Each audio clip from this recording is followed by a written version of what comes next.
우리 가족은 멀리 떠났다. 국가는 부도가 났다. Berlatar pada tahun 1997, negara Korea Selatan mengalami krisis moneter yang memaksa sebagian warganya bermigrasi ke negara lain. Salah satunya keluarga kecil ini yang terdiri dari si bapak, si ibu, dan anak laki-laki bernama Kook Hee. 그러니까 저 주소를 먼저 불러줘. Diketahui mereka memilih negara Venezuela sebagai tempat tinggal sementara karena di sana si bapak memiliki teman seperjuangan saat menjadi tentara Korea Selatan, dan kini mereka telah sampai di kota Bogota, yaitu salah satu kota besar sekaligus ibu kota negara Venezuela. Akan tetapi ketika dalam perjalanan menuju tempat tinggal teman lamanya, si bapak malah dirampok oleh warga setempat.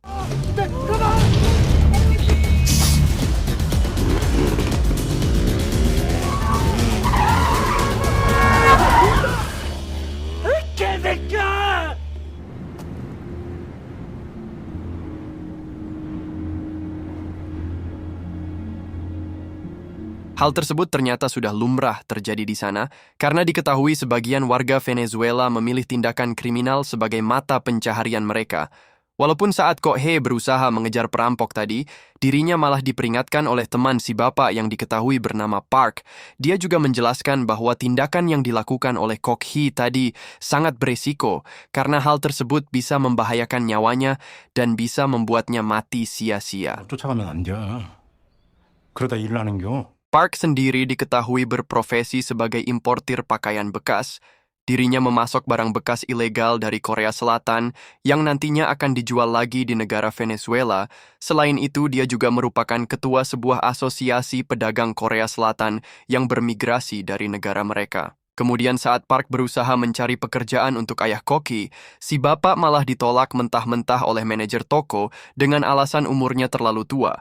Akan tetapi sebagai gantinya, si manajer toko memilih Kook Hee untuk bekerja di sana karena dinilai masih muda dan mempunyai tenaga yang cukup kuat untuk mengerjakan pekerjaan berat.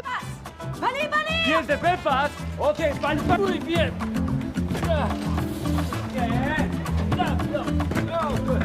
Pada dasarnya, Kook Hee sendiri merupakan seorang anak pekerja keras dan tidak gampang terbawa oleh hal-hal negatif. Itu bisa dibuktikan saat temannya mengajak untuk ikut pesta narkoba, dirinya seketika menolak akan ajakan tersebut, berbeda halnya dengan si bapak yang merupakan seorang pecandu alkohol dan juga gemar bermain judi. 약은 안 된다. 세기가 가고 21세기가 온다. Singkat cerita, tidak terasa 3 tahun telah berlalu. Pada suatu malam, Park bercerita pada Kook Hee bahwa kerajaan bisnis import ilegal yang dia bangun tidak luput dari peran mertuanya, yang merupakan seorang mantan pegawai bea cukai korup. Dia berhasil mendatangkan barang berupa pakaian dalam wanita dan terbilang sangat sukses dalam memasarkan barang tersebut. Di malam itu juga Park mengenalkan Kook Hee kepada seorang pria bernama Alexandro. Dia juga sama halnya seperti Park, yaitu seorang importir barang bekas ilegal. Selain itu, Alexandro juga merupakan ketua asosiasi pedagang Kolombia, sekaligus rekan bisnis Park. 시시해 쪼개면서 노래를 부르는겨. Ternyata selama ini Kook Hee mendapatkan atensi dari bos Park, yang saat itu menyebutkan bahwa dirinya bisa dipercaya untuk menjalankan bisnis yang selama ini dia rintis. Atas hal itu, pada keesokan hari Kook Hee disuruh untuk menjemput barang selundupan di sebuah pulau bernama Buenaventura. Dia juga disandingkan dengan salah satu karyawan kepercayaan bos Park yang diketahui bernama Miguel.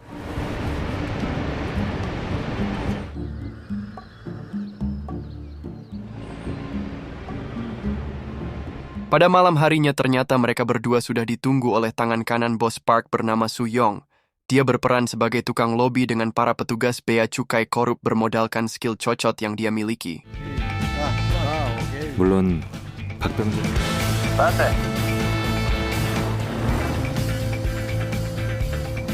Akan tetapi saat akan melewati pos ketiga pemeriksaan bea cukai, mereka bertiga dihadapkan dengan situasi yang tidak terduga selama ini. Karena tidak semua petugas bea cukai korup dan dapat disogok, salah satunya petugas berkacamata hitam ini, dirinya menolak pemberian uang dari Soo Young karena rasa nasionalis yang dia miliki sangat tinggi terlebih. Dia beranggapan bahwa barang import ilegal bisa mematikan usaha UMKM di negaranya. Karena tidak ada titik temu pada akhirnya, pihak bea cukai menelpon kepolisian setempat untuk diproses lebih lanjut. Walaupun secara tak disangka, Kok Hee malah menerobos pos penjagaan hingga terjadi aksi kejar-kejaran antara polisi dengan Kok Hee. Walaupun pada akhirnya, salah satu personel polisi berhasil menembak ban belakang mobilnya dan langsung menangkapnya.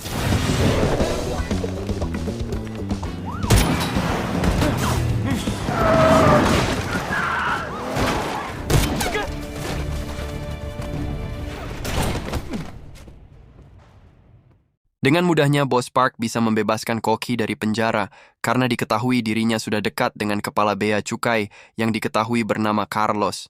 Hingga pada malam hari, terlihat Bos Park tengah melakukan pesta kecil-kecilan dengan para anak buahnya atas keberhasilan penyelundupan siang tadi. Selain itu, kita akan diperkenalkan dengan seorang pria yang merupakan keponakan Bos Park yang kita sebut saja dia Udin. 뭐 언제 봤다고 형이야? 어? 대우 자동차의 주재원으로 보고타에 왔다고 했다. 하지만 집에 들어가. 그만 파요. Seiring berjalannya waktu, kini volume penyelundupan barang ilegal milik Bos Park terlihat semakin meningkat. Dari yang awalnya hanya 1 kontainer, kini mereka bisa menyelundupkan barang lebih banyak, bahkan bisa sampai 7 kontainer dalam 1 kali keberangkatan. Hal itu tidak terlepas dari peran penting para anak buahnya yang selalu bersinergi saat melancarkan aksi. Ya, yo también. 지갑 또한 두둑해져 갔다. Scene kemudian beralih ke sebuah bar, terlihat tengah diadakan pesta besar-besaran atas keberhasilan para pedagang Korea menyelundupkan pakaian ilegal dengan skala yang besar. Akan tetapi di tengah berjalannya pesta, salah satu anak buah Soo-young tiba-tiba mengajak Kok Hee berbincang 4 mata mengenai bisnis penyelundupan yang sangat menguntungkan. Di sana pria itu juga menjelaskan bahwa ternyata Soo-young memiliki rencana licik dan akan menyelundupkan barang milik pribadinya agar bisa mendapatkan keuntungan yang sangat besar. 아, 박 사장님 통관 일도 보고 하니까 내가 언제까지 시다만 하고 있을 것 같아? Tanpa menghiraukan dan menganggap bahwa itu hanyalah lelucon, Kok Hee kemudian menolaknya secara baik-baik dan langsung mengalihkan pembicaraan. Walaupun di tengah pesta tersebut, secara mengejutkan terjadi konflik internal antara anak buah Soo-young melawan anak buah Udin.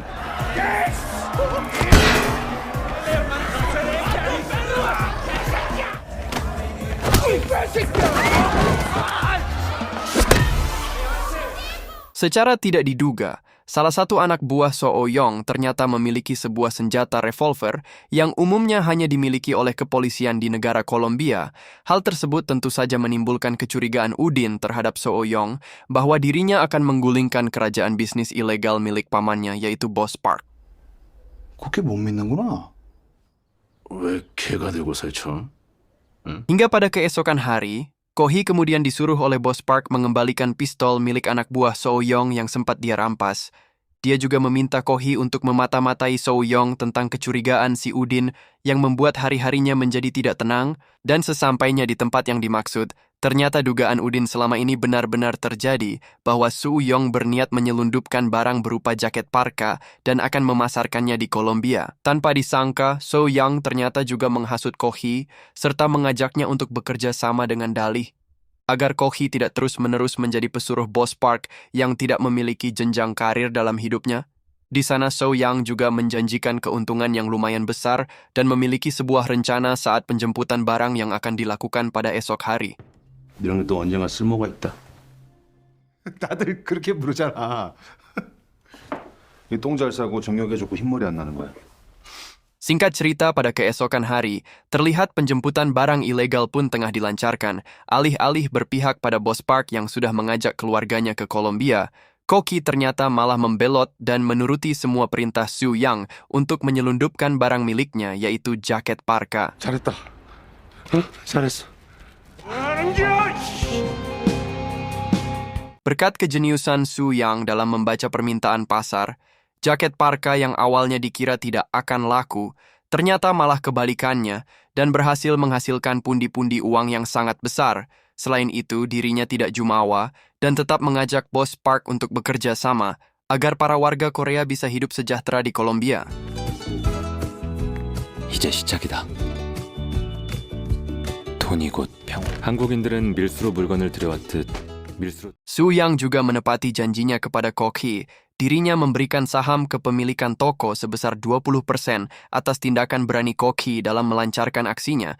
Hingga pada siang hari tepatnya saat mengadakan pesta kecil-kecilan, Su Yang memberikan hadiah sebuah jam tangan mewah untuk kenang-kenangan, dan dia juga menyampaikan bahwa dirinya memiliki impian besar, yaitu membangun sebuah mall mewah di tengah perkotaan Bogota. 야, 왜 부잣집 애들은 구김살이 없다고 그러잖아. Beberapa waktu kemudian, di sebuah tempat, terlihat Alexandro menemui Carlos yang sedang memeriksa beberapa barang rampasan bea cukai. Ternyata di sana Alexandro juga membujuk dan mengajak Carlos bekerja sama, agar nantinya dirinya tidak meloloskan barang serta menyita barang selundupan milik Bos Park yang nantinya akan dipindahkan ke gudang milik dia, dan tentu saja berkat sogokan uang dengan nominal besar. Akhirnya Carlos menyetujui hal itu dan akan melakukan aksinya pada waktu penjemputan selanjutnya. Ternyata rencana Carlos berjalan sesuai rencana. Pada saat misi penjemputan, rombongan Su Yong dinyatakan tidak lolos pemeriksaan, dan para petugas bea cukai pun menolak sogokan uang dari dirinya. Kemudian dari sana para petugas pun menyita semua barang dan langsung memindahkannya ke gudang milik Carlos. Sementara itu di tempat lain, penyitaan tersebut tentu saja menimbulkan kemarahan para pedagang Korea Selatan. Karena masalah itu, para pedagang Korea tidak memiliki barang untuk dijual dan bisa mengancam perekonomian mereka. Di tengah kebimbangan mereka, ternyata ada satu solusi yang bisa mengatasi masalah. Walaupun solusi itu bersifat sementara, mereka bisa saja mendapatkan barang dari negara Venezuela. Akan tetapi untuk mendapatkan barang tersebut, penjemputan harus dilakukan di pelabuhan yang bernama Cucuta. Tapi masalahnya, di negara Venezuela sering terjadi pembegalan oleh para perompak, dan tentu saja hal tersebut sangat membahayakan nyawa mereka. Secara tidak disangka, Kokhe mengajukan diri untuk melakukan penjemputan tersebut, walaupun dirinya akan diterpa masalah yang besar, tetapi tekadnya untuk membantu para pedagang Korea sudah bulat. Hingga pada akhirnya, para pedagang Korea pun mengumpulkan uang sebesar 200 juta won untuk membeli barang dan biaya operasional penjemputan. 근데요. 반군들 득실득실대는데 누가 갈 건데? Masalah yang satu belum selesai, malah timbul permasalahan baru. Si bapak yang mengetahui bahwa Kohi memegang uang dengan nominal besar, tiba-tiba mendatanginya dan langsung menodongkan sepucuk pistol kepada anaknya. Kemudian setelah berhasil merampas uang tersebut, si bapak yang dibantu oleh seorang wanita tidak dikenal langsung pergi meninggalkan Kohi. Viejo marica, nos van a matar por su culpa, por su culpa. Kohe yang merasa bertanggung jawab penuh atas uang milik para pedagang, kemudian langsung tancap gas dan mengejar si bapak. Akan tetapi di tengah perjalanan, mobil yang ia tumpangi harus oleng ke pinggir jalan dan menabrak sebuah hidran. Yang lebih mengejutkan, si wanita yang sedang bersama ternyata adalah komplotan perampok yang seketika merampas uang dari si bapak dan menembaknya hingga mati di tempat.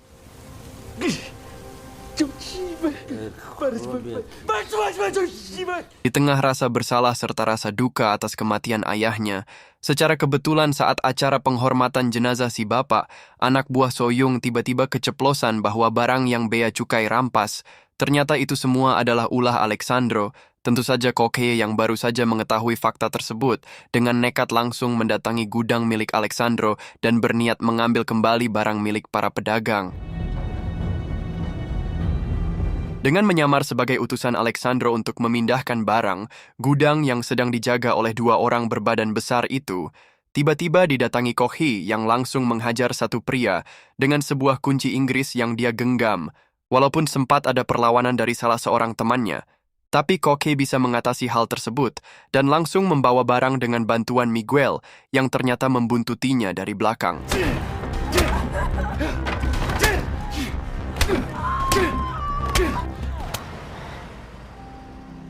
박병장이지. Singkat cerita, setelah kejadian pembobolan gudang Alexandro, tiba-tiba Kokhe dibuntuti oleh orang gak dikenal yang terlihat menggunakan sebuah motor dan mengejarnya. Meskipun sempat menghindar dari orang tersebut, pada akhirnya Kokhe berhasil ditangkap, dan orang misterius itu langsung mengancamnya dengan sepucuk pistol. Di tempat lain, Alexandro yang mengetahui hal tersebut, terlihat sangat murka terhadap Bos Park.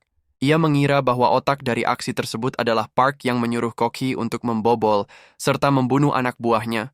Tapi setelah negosiasi cukup panjang, akhirnya dicapai kesepakatan bahwa Alexandro akan mendapatkan persentase dari barang selundupan yang dia rampok. Baru saja suasana terasa damai, tiba-tiba mereka berdua didatangi koki yang sudah babak belur dihajar oleh pria misterius. Dan di sini didapatkan sebuah fakta, bahwa orang misterius itu adalah seorang pembunuh bayaran yang sengaja disewa oleh Alexandro. Akan tetapi, secara mengejutkan koki telah bernegosiasi dengan si pembunuh bayaran dan berani membayarnya 2 kali lipat, sehingga keadaan kini mulai berbalik dan koki menyuruh pembunuh bayaran itu untuk membunuh Alexandro saat itu juga. 살아서 육구역까지 가야죠. Singkat cerita, 3 tahun kemudian, setelah kejadian penembakan Alexandro, Koki menjadi pribadi yang brutal dan tidak pandang bulu dalam mengatasi masalah. Dirinya juga berhasil menduduki jabatan ketua asosiasi pedagang dan melengsarkan bos park dari singgasananya. Nos vemos, amigo.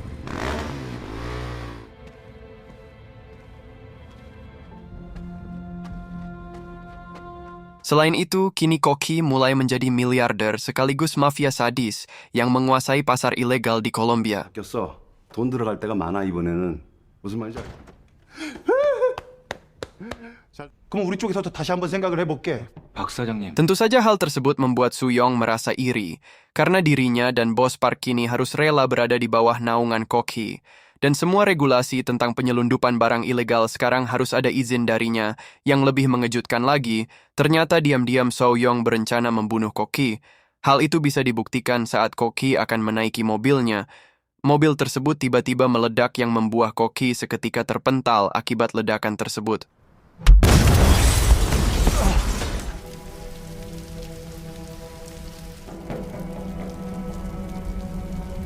Beruntung Kohi berhasil selamat dan hanya mendapatkan luka ringan pada tubuhnya. Mengetahui bahwa Kohi akan berusaha balas dendam, dengan rasa panik Suyong kemudian mendatangi sebuah klinik akupuntur. Dirinya ternyata berniat kabur sebelum Kohi dengan pembunuh bayaran mengincarnya. Akan tetapi, secara mengejutkan si penjaga klinik tersebut langsung membunuh Suyong dengan sebuah jarum dan teknik akupuntur yang dia miliki. Pria tua itu beranggapan bahwa hal yang dilakukan oleh Suyong tidak mencerminkan karakter seorang warga Korea yang memiliki rasa hormat penuh terhadap sesama warga negaranya. 움직이지 마. 그래서 동포들끼리 이게 뭐 하는 짓이야? Dengan diantar oleh bos Park, akhirnya Kohi mengubur jasad Suyong di pedalaman Kolombia yang jauh dari perkotaan. Walaupun ketika akan pulang menuju rumah, tiba-tiba bos Park meminta izin untuk singgah sebentar di sebuah tempat yang sepi.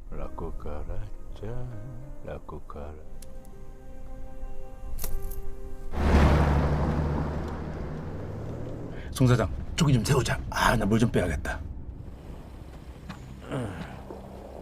Secara tidak diduga, bos Park ternyata menelpon seorang pembunuh bayaran dan berniat membunuh Koki. Tapi lagi dan lagi, Koki berhasil selamat karena kaca mobilnya terbuat dari anti peluru yang bisa menahan tembakan dari si pembunuh bayaran. Walaupun saat bos Park membuka kaca mobil tersebut, Koki berhasil menembak si pembunuh bayaran berkat pistol pemberian almarhum Suyong. Saat kejadian di bar tahun lalu, dirinya juga tidak segan-segan membunuh bos Park saat itu juga. Kemudian film ini pun tamat.